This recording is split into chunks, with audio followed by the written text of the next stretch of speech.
Assalamualaikum warahmatullahi wabarakatuh.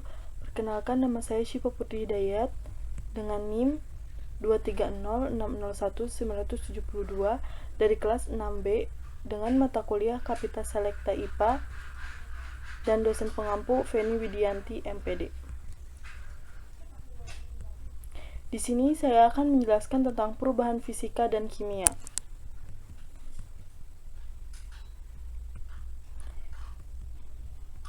Di sini ada 3 subbab. Yang pertama yaitu akan membahas materi, kemudian integrasi keislaman tentang materi, kemudian perubahan zat.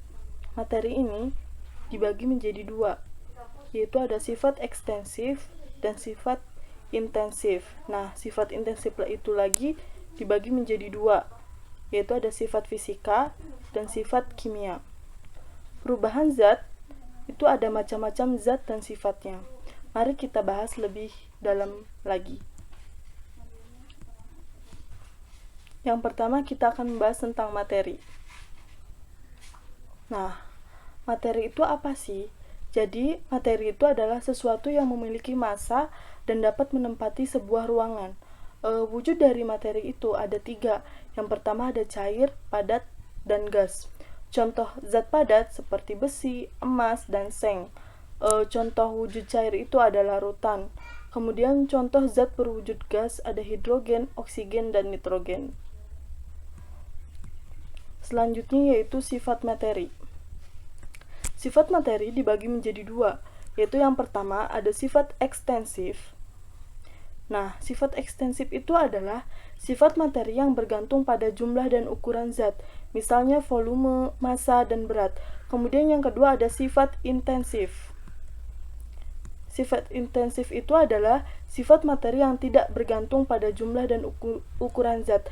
Jadi tadi sifat ekstensif itu bergantung pada jumlah dan ukuran, sedangkan kalau intensif itu tidak bergantung pada jumlah dan ukuran zat. Misalnya seperti warna, bau, membeku, mencair, melarut, menguap, dan menyublim. Nah, sifat intensif itu dibagi lagi menjadi 2, yaitu ada sifat fisika dan sifat kimia. Sifat fisika itu adalah ciri khas suatu zat yang dapat diamati tanpa mengubah penyusun zat-zat tersebut. Sedangkan sifat kimia adalah ciri-ciri suatu zat yang berhubungan dengan terbentuknya zat baru. Sifat fisika. Yang pertama ada wujud zat. Tadi sudah dikatakan bahwa wujud zat itu dibedakan menjadi 3, yaitu ada padat, zat cair, terus kemudian ada zat gas. Kemudian yang kedua ada warna, yaitu warna itu adalah sifat fisika yang dapat diamati secara langsung. Kemudian yang ketiga yaitu kelarutan. Kelarutan suatu zat dalam pelarut tertentu. Kemudian yang keempat yaitu daya hantar listrik. Dalam suatu zat dapat diamati dari gejala yang ditimbulkan. Kemudian yang kelima yaitu kemagnetan. Nah, kemagnetan di sini dibagi menjadi 2, yaitu magnetik dan non-magnetik. Tadi kan zat dibagi menjadi 3, yaitu padat, cair, dan gas. Nah, perbedaan dari ketiganya yaitu kalau padat itu mempunyai bentuk dan volume tertentu. Kalau cair itu mempunyai volume tertentu tetapi tidak mempunyai bentuk yang tetap, bergantung pada media yang digunakan.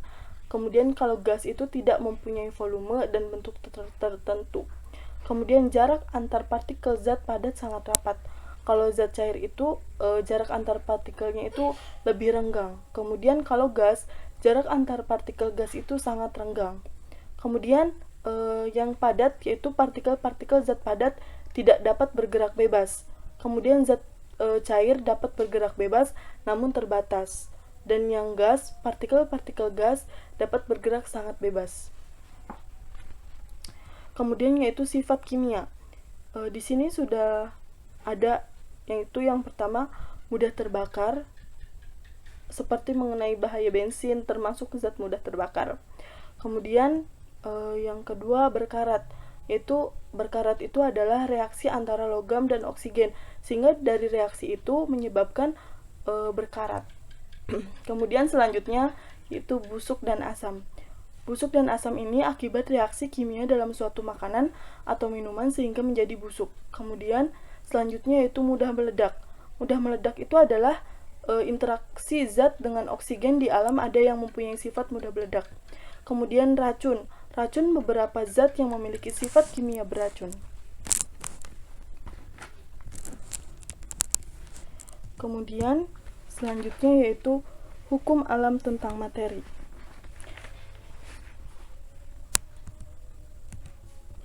Sains sendiri mempelajari alam materi yang didasarkan pada hukum alam dengan ayat kauniyahnya. Hukum alam berlaku secara eksak, objektif, dan berubah sepanjang masa.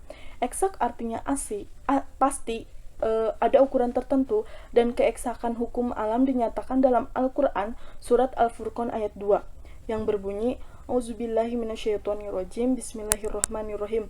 Allazi lahu mulkus samawati wal ardi walam yattakhizu waladaw walam yakul lahu syarikun fil mulki wa khalaqu kulli syai'in faqaddarahu takdiro, yang artinya yaitu yang telah memiliki kerajaan langit dan bumi, tidak memiliki anak, tidak ada sekutu baginya dalam kekuasaannya, dan dia telah menciptakan segala sesuatu, dan dia menetapkan ukuran-ukurannya dengan tepat.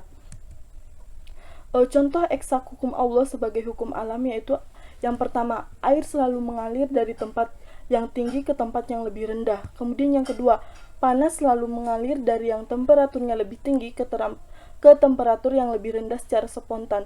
Kemudian contoh lain yaitu hukum termodinamika yang menyatakan materi tidak dapat diciptakan dan dimusnahkan oleh manusia. Semua materi penciptanya yaitu Allah Subhanahu wa taala. Objektif. Nah, objektif sendiri itu artinya berlaku untuk siapa saja, tidak pandang bulu.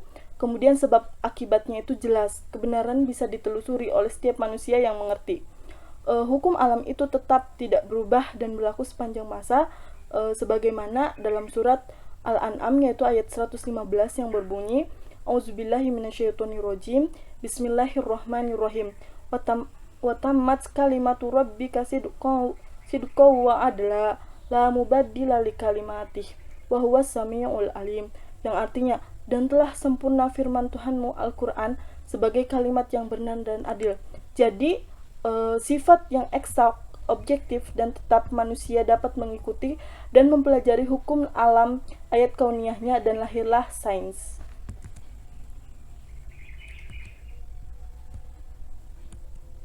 Kemudian selanjutnya yaitu perubahan materi. Nah, apa itu perubahan materi? Jadi, perubahan materi adalah perubahan benda-benda yang bersifat langsung diamati, namun ada juga yang memerlukan waktu lama. Kemudian perubahan materi terbagi menjadi dua, yaitu ada perubahan fisika, kemudian yang kedua perubahan kimia. Nah, perubahan fisika itu apa sih? Jadi, perubahan fisika itu adalah perubahan zat yang tidak disertai dengan terbentuknya zat baru. Misalnya air yang dipanaskan, menguap, menyublim, melarut, serta perubahan bentuk. Kemudian yang kedua yaitu perubahan kimia.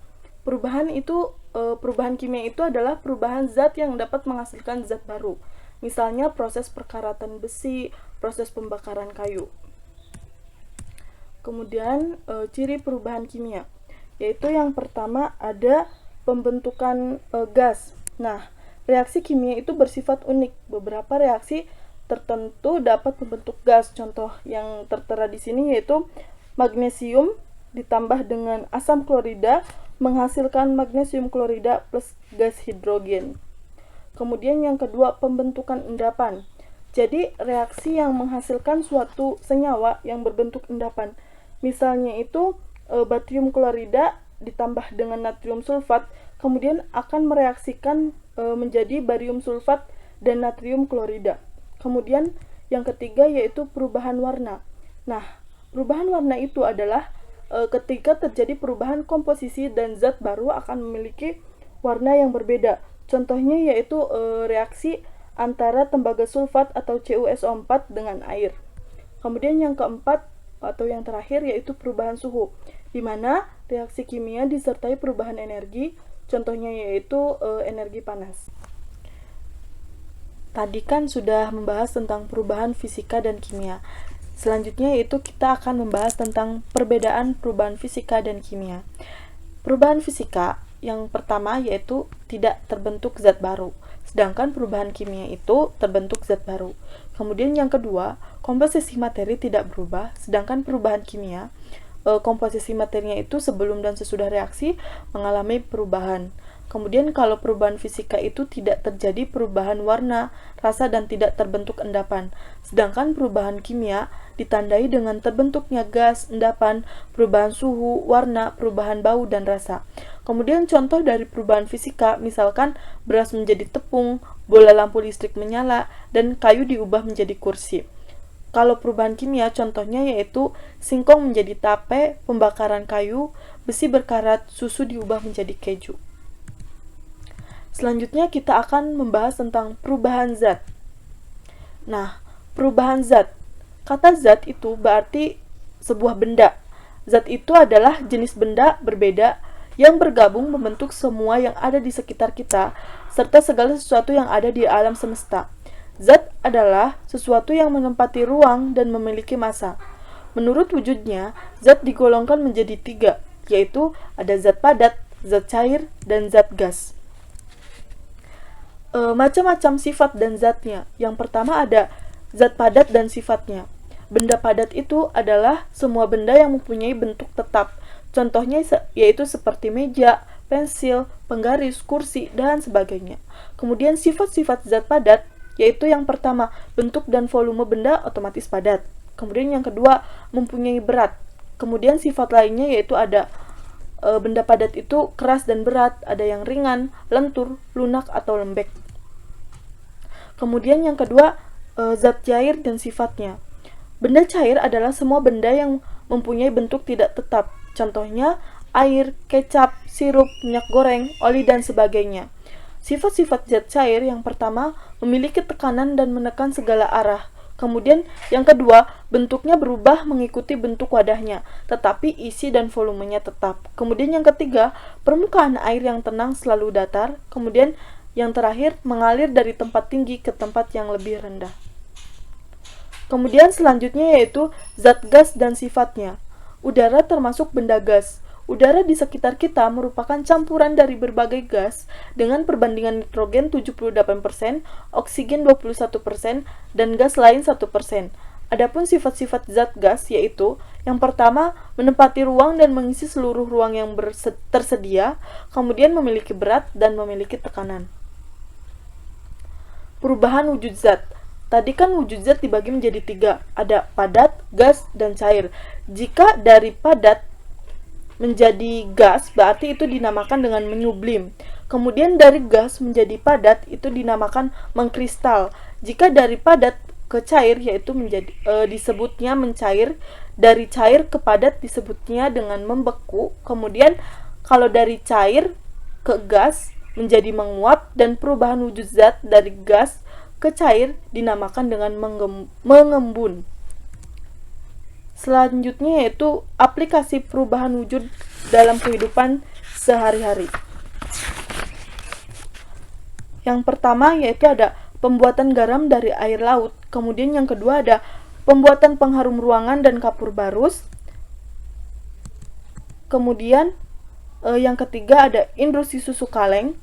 Yang keempat ada industri gula pasir. Kemudian industri minyak bumi, pembuatan keterampilan gerabah. Kemudian ada pembuatan yogurt dan proses fotosintesis. Itu adalah aplikasi perubahan wujud dalam kehidupan sehari-hari. Sekian presentasi dari saya. Apabila ada kekurangan saya mohon maaf. Wassalamualaikum warahmatullahi wabarakatuh. See you guys.